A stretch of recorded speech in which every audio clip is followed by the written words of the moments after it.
아담의 이름 짓기 189. 20. 갈빗대로. 아담이 모든 육축과 공중의 새와 들의 모든 짐승에게 이름을 주니라.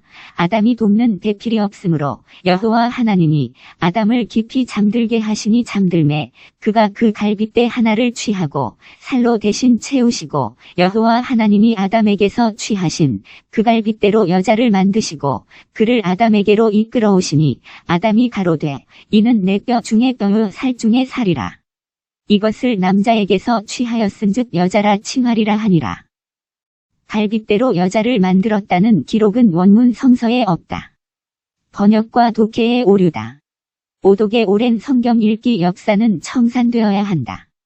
육체가 남녀의 생물학적 결합으로 생명을 이어가듯 영의 세계는 갈빗대를 취하여 여자를 형에 세우는 것을 통해 생명의 계보를 이어간다. 갈빗대 신화는 벗어나야 한다. 흙이 아담을 만드는 재료가 아니었듯 갈빗대는 여자를 만드는 재료가 아니다. 갈빗대는 도리어 여자를 형에 세우므로 여자와 하나가 되는 원리다. 여자는 아담의 갈빗뼈가 아니다. 성경을 왜곡하는 또 하나의 사례가 갈빗대로 여자를 만들었다는 신화다.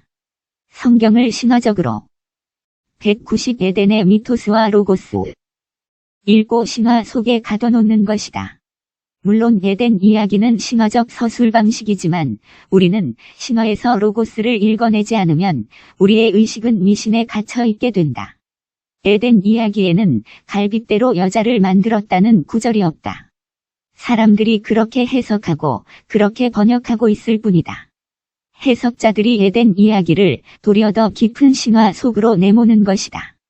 로고스를 신화 속에 가둬놓는 것이다. 신화의 옷을 벗기고 로고스가 우리의 앞에 존재로 그 모습을 드러나게 해야 한다. 여호와 하나님이 아담에게서 취하신 그 갈빗대로 여자를 만드시고 그를 아담에게로 이끌어오시니 16. 이 부분의 원문 표현을 몇 군데 살펴보면 문장의 주어는 야훼 하나님, 동사는 바나, 곧 만드시고가 아닌 세우다의 뜻을 지닌 바나다. 바라도 아니고 아사도 아니고 야차르도 아닌 바나로 성경에서 주로 쌓다 혹은 세우다는 뜻을 지닌다.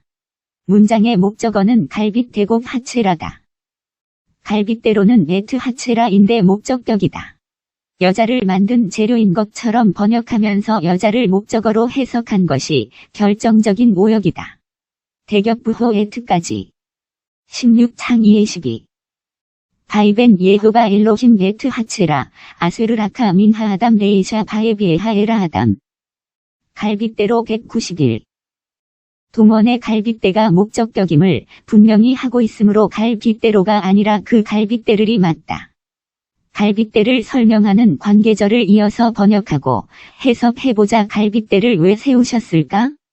그것은 여자를 위해서다.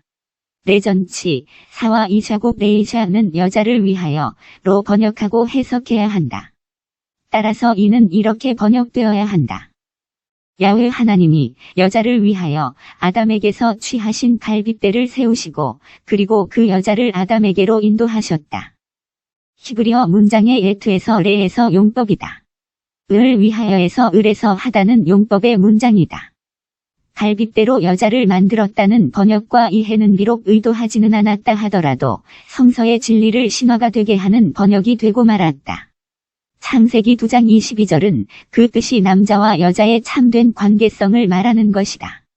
남자와 여자 사이에는 갈빗뼈가 세워져야 비로소 온전한 관계가 이루어짐을 의미한다. 물론 여기서 갈빗뼈는 비유다. 에고는 마치 심장과 폐를 보호하는 갈빗뼈와 같이 자신을 지키려는 자아인 셈이다. 그것의 출발은 타자다. 부모로부터 전해진 생존 전략을 중심으로 형성된다. 이는 자신을 보호하지만 동시에 자아의 감옥에 자신을 가둔다. 이때 존재 언더바 자아는 타자 언더바 자아로 인해 보호되는 듯하나 동시에 타자. 192 에덴의 미토스와 로고스. 자아로 인해 감옥에 갇혀 있게 된다. 따라서 갈빗뼈를 세운다는 것은 그 같은 타자 언더바 자아의 휘장을 찍는다는 의미다. 휘장은 육체다. 여기서 육체란 그 정신이 육체의 원리를 따라 형성되었다는 뜻이다. 즉, 육체의 생존을 중심으로 형성된 이기적 자아를 일컬어 육체라 하고 휘장이라 한다. 휘장은 지성소를 은폐하고 감춘다. 이는 지성소를 보호하는 역할을 하기도 하지만 동시에 은폐시키고 만다. 성서에서 휘장으로 비유되는 갈빗뼈를 걷어 십자가에 세우는 것, 이것을 통해 안과 밖은 서로 소통된다. 따라서 오늘의 언어로 환원하면 타자의 영향을 받아 형성된 육체를 중심으로 형성된 자아 언더바 의식이 갈빗뼈인 셈이다. 여기서 지성소는 하나님이며 남자며 존재다. 존재 언더바 자아다. 여기서 성소는 여자의 우리의 겉사람이다. 하여 갈빗뼈를 여자를 향해 세운다는 것은 십자가에 달린 예수를 상징한다. 예수는 제자들의 욕심과 욕망으로 형성된 세상 임금이고 제자들의 타자 언더바 자아다. 제자들 자신을 보지 못하게 하는 타자 언더바 자아인 셈이다. 예수를 자신과 동일시함으로 정작 본래 자아는 그 뒤에 숨어버리고 은폐되고 만다. 이때 육체 예수는 제자들의 본래 자아를 보지 못하게 하는 은폐물이고 휘장인 셈이다.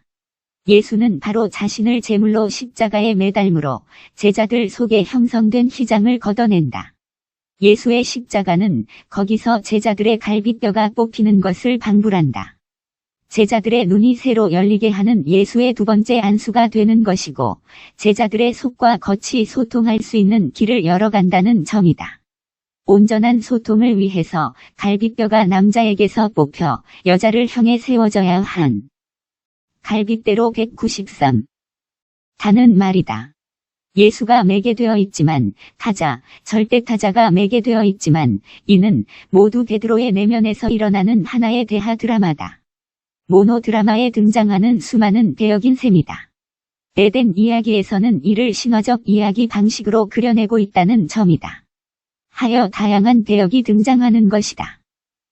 뼈 중에 뼈요 살 중에 살이라는 말은 아담이 하와를 바라보며 여자의 아름다움을 노래한 것으로 이해하려 하나 그것은 자신의 가슴에서 뽑혀 세워진 뼈를 바라보며 하는 노래다. 갈빗뼈가 뽑힐 때 살점이 뜯겨나오는 것은 당연하다. 이것은 뼈에서 나온 뼈 살에서 나온 살이로다. 타자 언더바 자아로 형성된 자아가 뽑혀나가는 뼈요 살이라는 말이다. 이것이 뽑혀나가며 속에서 흘러나오는 생명의 기운으로 다시 더 씹혀지는 것이 결혼의 비밀이라 하겠다. 이는 마치 내 살은 참된 양식이여 내 피는 참된 음료로다는 표현을 방불한다. 신약에서는 창으로 옆구리를 찌르니 피와 물이 나오더라고 증언하고 있으니 신부를 맞이하기 위해 신랑의 옆구리가 터지는 장면이다. 여기서 신부를 맞이한다는 말은 제자들을 새롭게 영접한다는 말이다. 역으로 제자들의 의식의 예수를 통해 형성된 세상 임금, 육체 예수를 소거하게 하고 예수의 정신인 기름 부음, 그리스도를 영접하여 파루시아를 경험케 하는 것이다. 갈빗뼈를 뽑아 여자를 향하여 세우는 에덴 이야기, 신약의 버전이다. 예수와 제자들 사이에 형성된 의식의 진화 과정이다. 제자들과 예수의 이야기 속에서 전개되는 에덴 이야기의 베드로 버전이라 할 수 있겠다. 194 에덴의 미토스와 로고스. 여자를 위해 갈빗뼈를 세우고 이를 양식과 음료로 삼는 장면이다. 누구든 여자를 맞이하려면 여자를 위하여 살과 피를 준비하고 세워야 한다. 정신의 진화는 도식화할 수 있는 건 아니지만 헤겔이 말하듯 정반합의 변증법적 관계를 통해 절대정신, 신적 의식의 더 높은 단계로 진화한다. 처음에 정신은 타자 자아라는 형태의 에고를 중심으로 의식이 형성된다. 황무지로 비유되는 에고는 마음의 갈등과 모순에 가득 차 있다. 처음 정신은 아담아가 정이라 할 수 있겠다. 황무지가 진토가 되는 것은 처음 정신의 반다. 여기서 정신에는 신적 의식이 싹튼다. 이때 신적 의식은 에덴 이야기에서 비로소 아담 아파르로 등장하고 남편으로 표현된다. 아담 아파르는 에덴 동산에 머물게 된다. 기쁨의 동산 에덴의 동산지기인 아담에게는 과제가 있다.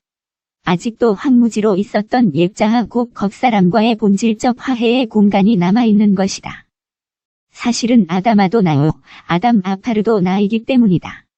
남편과 아내 이야기는 에덴의 하아다마와의 화해를 향한 이야기이기도 하다. 신적 의식 혹은 아담 아파르는 겨우 동산의 한 모퉁이에 불과하다. 기경해야 할 하아다마가 남아있고 아담 아파르는 하아다마와 하빌의 과정이 남아있다. 하아다마는 여기서 아담 아파르에 대하여 겉사람이고 아내가 된다. 그곳에서 비록되었지만 그곳은 아담 아파르에게 남겨진 과제 후 동산지기가 갈고 씨 뿌려 경작해야 할 경작지다.